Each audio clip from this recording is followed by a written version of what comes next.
좋은 아침입니다. 창세기 21장 1절에서 12절 말씀 묵상하도록 하겠습니다.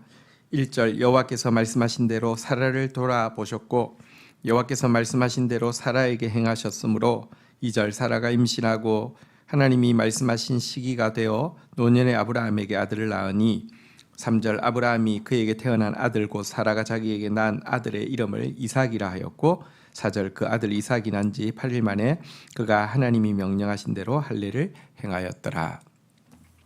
자, 하나님이 내년 이맘때 아이가 있을 것이라고 말씀하셨는데요. 하나님은 그 말씀하신 대로 사라를 돌아보셨고요. 또 말씀하신 대로 사라에게 행하셔서 아이를 임신하고 해산하여서 노년의 아브라함의 품에 안겨주게 되었습니다. 자, 얼마나 좋았을까요? 아이가 태어났을 때 아브라함과 사라는 그 아이의 이름을 이삭이라고 지었습니다. 이것은 하나님이 지으라고 한 이름이고요. 또 하나님께서 그들에게 언약의 징표로 명하신 할례도 난지 8일 말에 그대로 행하고 있음을 보게 됩니다. 이삭의 뜻은 잘 아시는 대로 웃음입니다. 제일 처음에는 체념적인 웃음으로 웃었다가 하나님께서 웃었다고 이야기하실 때에 그가 정말로 그 믿음을 가졌었는데요. 이제는 주체할 수 없는 웃음으로 바꿔주신 하나님을 이삭이라는 이름을 부를 때마다 기억하면서 감격하게 되었을 것입니다. 자, 이어지는 5절입니다. 아브라함이 그의 아들 이삭이 그에게 태어날 때 100세라. 6절 사라가 이르되 하나님이 나를 웃게 하시니 듣는 자가 다 나와 함께 웃으리로다. 7절 또 이르되 사라가 자식들을 젖먹이겠다고 누가 아브라함에게 말하였으리오마는 아브라함의 노경에 내가 아들을 낳았도다 하니라. 8절 아이가 자람에 젖을 떼고 이삭이 젖을 떼는 날에 아브라함이 큰 잔치를 베풀었더라. 자, 여러분 사라는 특별히 아이를 낳게 되었을 때 아이가 나를 이제 웃게 아이로 말미암아 내가 웃게 되었다. 하나님이 나를 웃게 하셨다. 아니 나뿐 아니라 듣는 사람들도 다 함께 웃을 것이다. 할머니가 아이를 낳았습니다. 경수가 끊어졌는데 아이를 낳았습니다. 사실 누가 사라가 자식들을 젖먹이겠다고 아브라함에게 말한 사람이 있었느냐라고 이야기하면서 하나님께서 나를 웃게 하셨다라고 이렇게 간증하고 있습니다. 하나님은 바로 이와 같은 사라의 간증에 나오는 그런 하나님이십니다. 우리에게 참된 기쁨과 웃음을 주시는 하나님이십니다. 그래서 아이가 젖을 떼는 날에 큰 잔치를 베풀었습니다. 이것이 우리 신앙의 기쁨입니다. 우리는 하나님 주신 웃음으로 말미암아 큰 잔치를 사람들에게 베푸는 그런 삶을 살 사람들인 것입니다. 이어지는 9절 보겠습니다. 사라가 본즉 아브라함의 아들 애굽 여인 하갈의 아들이 이삭을 놀리는지라. 10절 그가 아브라함에게 이르되 이 여종과 그 아이를 내어 쫓으라. 이 종의 아들은 내 아들 이삭과 함께 기업을 얻지 못하리라 하므로. 11절 아브라함이 그의 아들로 말미암아 그 일이 매우 근심되었더니 12절 하나님이 아브라함에게 이르시되 내 아이나 내 여종으로 말미암아 근심하지 말고 사라가 내게 이런 말을 다 들으라. 이삭에게서 나는 자라야 내 씨라 부를 것임이니라. 자, 그런데 여러분 사실 아브라함과 사라가 인간적인 방법으로 낳았던 이스마엘이 또 문제가 됨을 보게 됩니다. 이스마엘이 아브라함의 아들이라고 이렇게 표기되어 있죠. 그건 아브라함의 아들이 맞죠. 그가 이삭을 놀렸다고 합니다. 놀렸다는 말의 원래 뜻은 멸시하다, 핍박하다 이런 뜻인데요. 이 장면을 사라가 보고는 격분하게 되어서 아브라함에게 가서 이 이스마엘은 이삭과 함께 기업을 이어받을 수 없으니 바로 내어 쫓으라고 요구를 하게 되었습니다.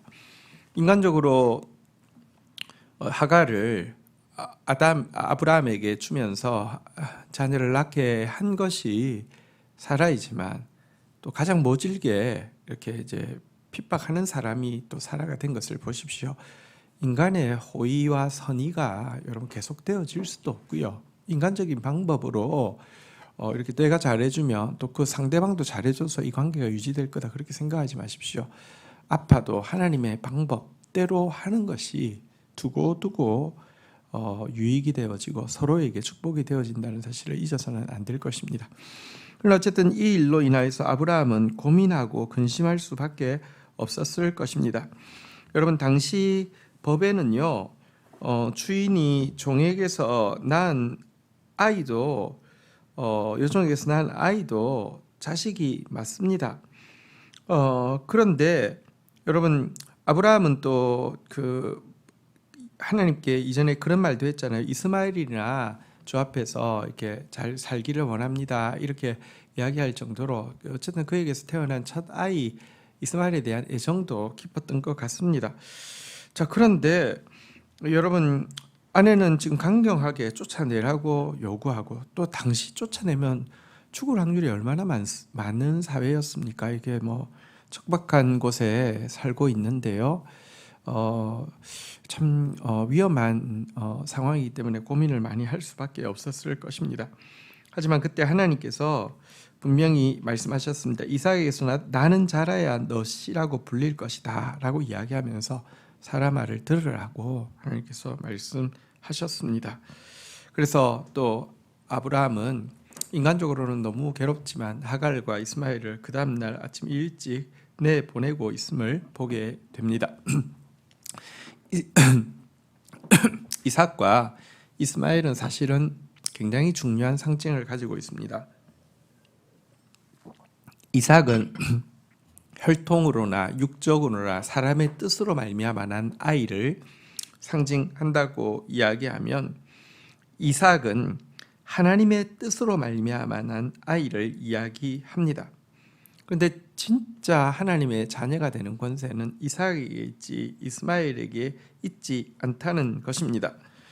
그리고 바울은 갈라디아서에서 보면 이스마엘이 이삭을 오늘 핍박하고 멸시했던 이 사건에 대해서 율법주의가 은혜로 말미암은 자유를 핍박하는 것이다라고 정의를 하고 있습니다. 율법주의란 어떤 율법을 내가 지켰기 때문에 나는 이런 권리가 있어.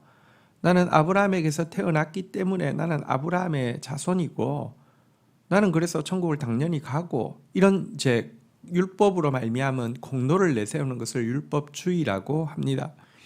우리가 구원받은 것은 100% 은혜이죠.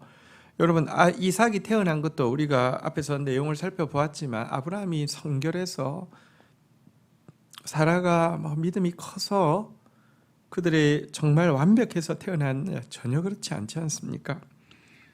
은혜는 여러분 우리를 겸손하게 하고 또 은혜는 우리를 참으로 자유롭게 하는데요. 근데 율법이 은혜를 박해하고 은혜로 말미암은 자유를 이렇게 괴롭히는 멸시하는 이런 일이 바로 이스마엘이 이삭을 괴롭힌 것과 같은 것이다 이렇게 이야기를 하고 있습니다. 우리가 여러분 제일 처음에 은혜로 구원받았다가 좀 지나면요 율법주의자가 되고 공로주의자가 되어서 새롭게 은혜 안에서 자유하고 기뻐하는 사람들을 판단하고 박해하기가 얼마나 쉽습니까? 이스마엘의 모습으로 살지 않도록 끝까지 이삭의 모습으로 살아가는 저희들 되어지도록 본문 앞에서 또 생각하고 주님께 기도해야 될 것입니다. 주신 말씀 붙잡고 기도하며 나가도록 하겠습니다. 하나님 아버지 감사합니다. 말씀하신 대로 돌아보시고 말씀하신 대로 행하심으로 말미암아 그 이름대로 참 우리를 웃게 하시는 하나님, 큰 자치를 베풀게 하시는 하나님을 찬양합니다. 그 하나님의 종으로서 또 그 하나님의 자녀로서 그 하나님을 섬길 수 있고 그 하나님을 의지할 수 있음이 얼마나 큰 행복인지를 고백하게 됩니다. 하나님, 우리가 인간적으로 혈통으로 육정으로 사람의 뜻으로 만들어낸 일들의 결과가 결국은 참 서로에게 비극이 되는 일을 다시 한번 보게 됩니다. 오늘도 살아가면서 나의 은행 심사가 이스마엘이 아니라 이삭이 되어질 수 있도록 인도하여 주옵소서. 또 한편 이스마엘이 율법주의를 그리고 이삭이 참된 은혜와 자유를 상징하고 자칫 율법주의와 공로주의가 참 하나님 앞에서 겸손하고 하나님의 은혜를 찬양하는 사람의 자유를 또 박해할 수 있다는 사실도 심각하게 깨닫게 하여 주시옵소서. 은혜로 구원받았다가 율법주의자로 거짓된 율법주의자로 전락하지 않도록 우리의 눈과 마음을 지켜 주옵소서. 예수님의 이름으로 기도 올립니다. 아멘.